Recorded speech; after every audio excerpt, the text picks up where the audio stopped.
Howdy folks, welcome back to the Luminary shop. I'm Rick. This is the final video about this unusual pair of Peters & Sons coach lamps that were made in London, England in the middle to late 1800s. In this video I'll do the priming, surfacing and finish painting, and I'll get all the masking off and load up the beeswax candles, and we'll get to see what a 3-candle powered lamp looks like all lit up. Now I've already sent the lamps back to the Remington Carriage Museum in Cardston, Alberta, where this Shanks Road coach is still undergoing its full restoration. I want to thank Jeremy Masterson, the supervisor of that restoration shop, for sending me the information on the provenance of this coach and lamps. I hope you enjoy the video. In the last video, you saw the front and rear doors ready to be soldered onto the lamps, and also the hinged top parts ready to be soldered onto the lamps. I went ahead and did that, and then did the first primer coat and put a glazing putty coat on immediately after. And now I'm sanding it off. Here I'm doing a second glazing coat to fill in those little imperfections a little more.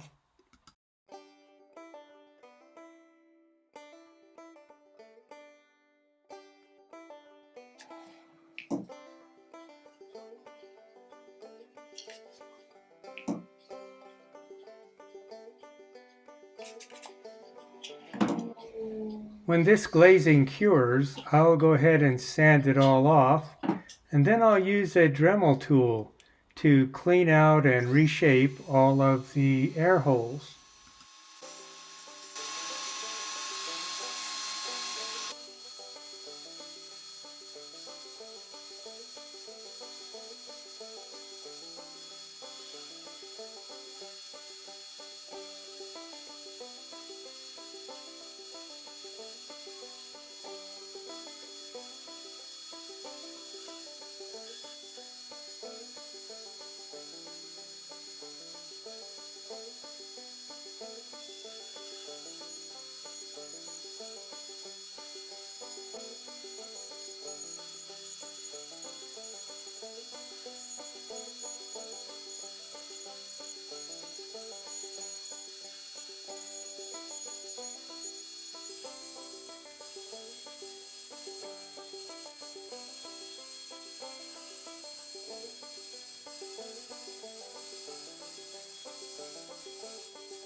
And now another glazing, again to fill those little imperfections.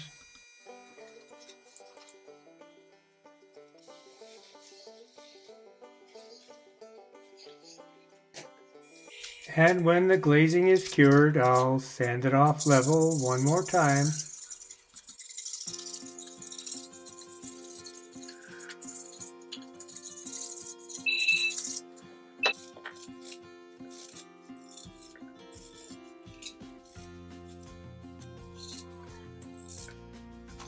Once I get them all sanded, I'll blow off all the dust and get them ready for a second coat of primer.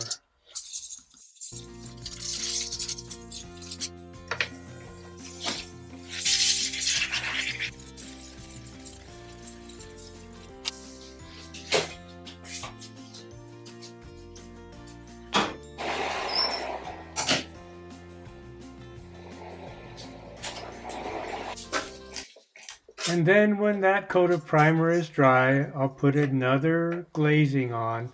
We're actually starting to get pretty close. The surface is coming up pretty nice now.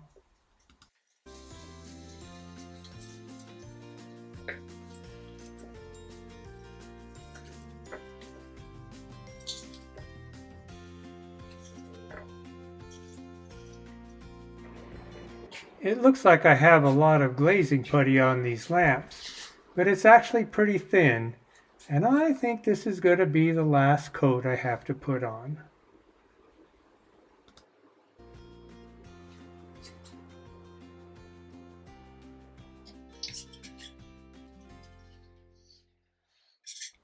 I'll sand these down and just see if we're ready for that final primer coat.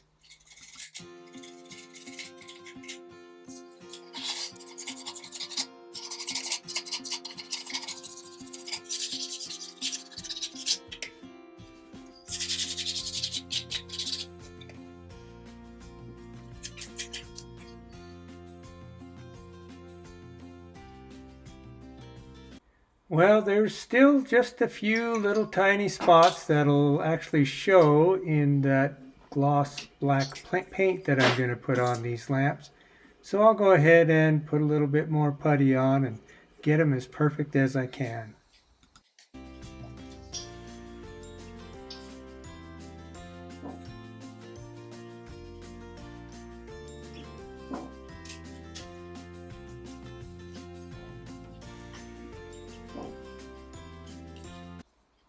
Well, after sanding down that final glazing, I went ahead and primed them, and I think they look just right. I'm going to sand them off again with 400 grit sandpaper to prepare for the final gloss black finish. That black nitrile glove is just to protect my fingers a little bit. They're getting pretty sore after all this sanding. Heck, my computer doesn't even recognize me.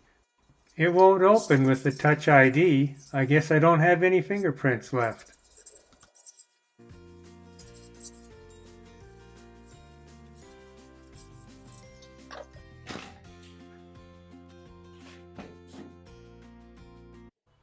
Well, they look pretty good so far.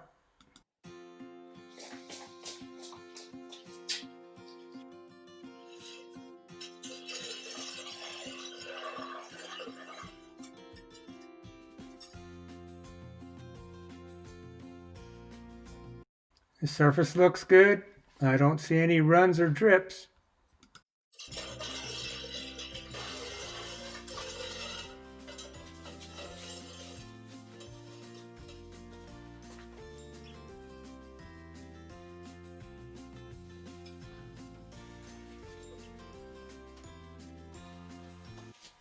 Seeing as these lamps are all black, and the only part that is masked is actually the glass itself, I use an X-Acto knife to cut that edge before I pull the tape off. It just makes a nice clean line.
So this is where we started, and after about 115 hours, this is where we ended up. You can see the efficiency of that European lining system. Even though the interior of these lamps is not completely lined, any place you look inside the lamps is in fact lined and reflective.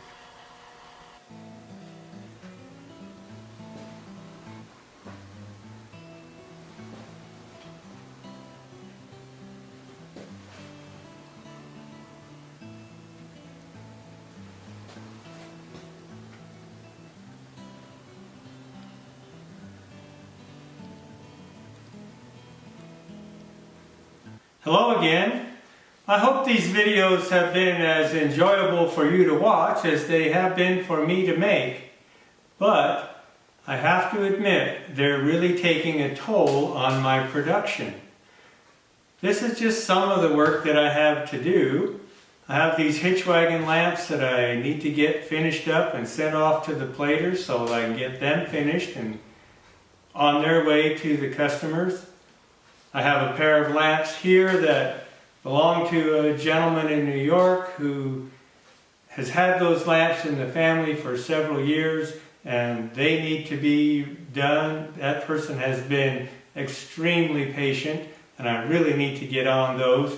These lamps right here are a pair of Hearst lamps that go to an undertaking business and a family that has owned them since they were brand new in the 1800s. And I need to get those back to those folks. That's not to mention a pair of lamps that I'm building for a miniature coach that's being built for a client on the northeast coast, and a pair of flandrau lamps up here on the shelf that need to get done. That coach is almost finished, and not counting all the stuff in the storage room. So anyway, I have a lot of work to do and my production has been cut down drastically by the time that I've spent doing on these videos. I spend a little over 3 days in a week producing a video, and that's after I've spent the extra time to get the filming done. Well, maybe I'm a little bit of a Luddite on all that, but it just takes me that long. So I'm going to change my schedule a little bit. Instead of trying to do a video every week, I'm going to try to get a video out every other week. And that'll give me a little more time to spend on the work that I really need to do and service my customers a little bit better. So our production of videos will be down a little bit. I hope you understand and I hope you continue to enjoy watching. In the meantime, thanks for being with me and following along, and we'll see you in about 2 weeks.